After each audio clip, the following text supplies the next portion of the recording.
इस वीडियो ने अगर तेरे अंदर आग नहीं लगाई ना तो डिसलाइक मार के चैनल को छोड़ देना, पर अगर आग लगी ना तो चैनल को सब्सक्राइब करके ही जाना। So let's start the video. एक बंदे को उसकी कंपनी बेचने के बाद 1000 करोड़ मिला था। उसने वो सारा पैसा अलग अलग बिजनेस में लगा दिया और खुद रेंट से रहने लगा। कोई पागल ही कर सकता है ना ऐसा, क्योंकि कोई नॉर्मल इंसान होता तो गाड़ी बंगला खरीदने में ही बहुत सारा पैसा खर्च कर देता। यह पागल इंसान और कोई नहीं, इलॉन मस्क है, जो कि आज वर्ल्ड की कई लीडिंग कंपनीज का मालिक है और आज इसकी नेटवर्थ है 1,40,000 करोड़। और यह सब उसके पागलपन, उसकी जिद का ही नतीजा है। क्योंकि भीड़ के साथ चलना तो बहुत आसान है, पर पागलपन ही चाहिए भीड़ से हटकर कुछ करने के लिए। जिस बंदे को कभी उसकी भारी आवाज की वजह से रेडियो से रिजेक्ट कर दिया गया था, उसने जिद पकड़ी और वो मुकाम हासिल किया जिसके कई लोग सिर्फ सपने ही देखते हैं। जी हाँ, मैं बात कर रहा हूं अमिताभ बच्चन की। उनकी पहली सुपरहिट मूवी जंजीर आने से पहले उनकी 17 मूवीज फ्लॉप हो चुकी थी, फिर भी उन्होंने अपनी जिद नहीं छोड़ी और आखिरकार कामयाबी को भी उनके जिद के आगे झुकना पड़ा। विराट कोहली का भी एक ऐसा ही किस्सा है, जो कि क्रिकेट के लिए उसका पागलपन, उसकी जिद को बयां करता है। 2006 की बात है। विराट कर्नाटका में रणजी खेल रहा था और पहले दिन 40 रन बनाकर वो नॉट आउट रहा। शाम को उनके घर से खबर आई कि उसके पापा की डेथ हो गई है। सबने एक्सपेक्ट किया कि विराट तुरंत घर के लिए निकलेगा। कोच ने तो यहां तक डिसाइड कर लिया था कि उसकी जगह पर और कौन खेलेगा, पर दूसरे दिन विराट बल्ला लेके स्पीच पे खड़ा था और इस हालात में उसने सेंचुरी लगाई और अपनी टीम को जिताकर ही वो अंतिम संस्कार के लिए निकल गया। इसे पागलपन नहीं तो और क्या कहेंगे। लाखों में किसी एक के पास ही ऐसी जिद, ऐसा पागलपन होता है और वही कुछ हटके कर जाता है। दिन का 15-15 घंटा काम करने के लिए सिर्फ एनर्जी नहीं, बल्कि उस काम को करने के लिए वो जिद, वो पागलपन होना चाहिए।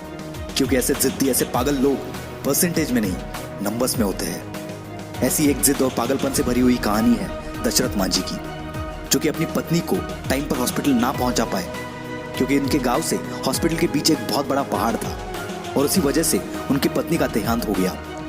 बंदे को गुस्सा आ गया और इसी गुस्से को उसने अपनी जिद में बदल दिया और इस बंदे ने केवल छेनी हथौड़े से 22 साल में 55 किलोमीटर का पहाड़ तोड़ दिया। यह पागलपन नहीं तो क्या है। ऐसी जिद तब पैदा होती है जब दिल टूटता है।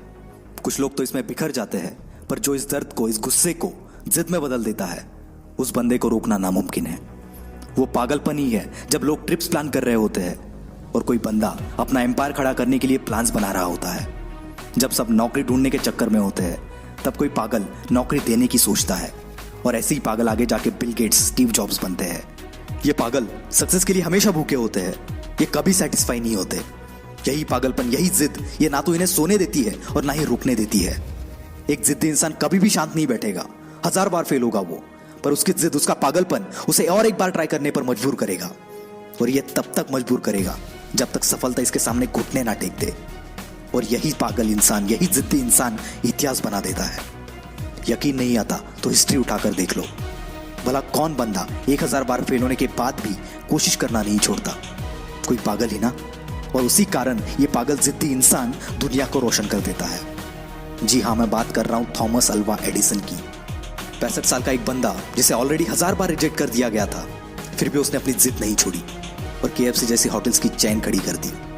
जिस बंदे को अंग्रेजों ने उनके होटल में नहीं आने दिया, उस बंदे ने जिद पकड़ी और दुनिया का सबसे बड़ा होटल ताज बना दिया। दोस्तों, ये एक जिद ही है जो एक नॉर्मल इंसान को एबनॉर्मल बनाती है और फिर ये एबनॉर्मल लोग ऐसा कुछ कर जाते हैं जिसके बारे में नॉर्मल लोग सोचने से भी डरते हैं। इसलिए आपको जो भी अच्छा लगता है, जो भी आप करना चाहते हो, पागल बन जाओ उसके लिए और जान लगा दो उसे हासिल करने के लिए। क्योंकि जब तक ये जिद, ये पागलपन आपके अंदर नहीं आएगा, तब तक आप नॉर्मल ही रहोगे। और अगर नॉर्मल रह के ही मरना है तो ऐसे ही जियो, पर एबनॉर्मल बनना है तो जिद्दी और पागल बनना पड़ेगा।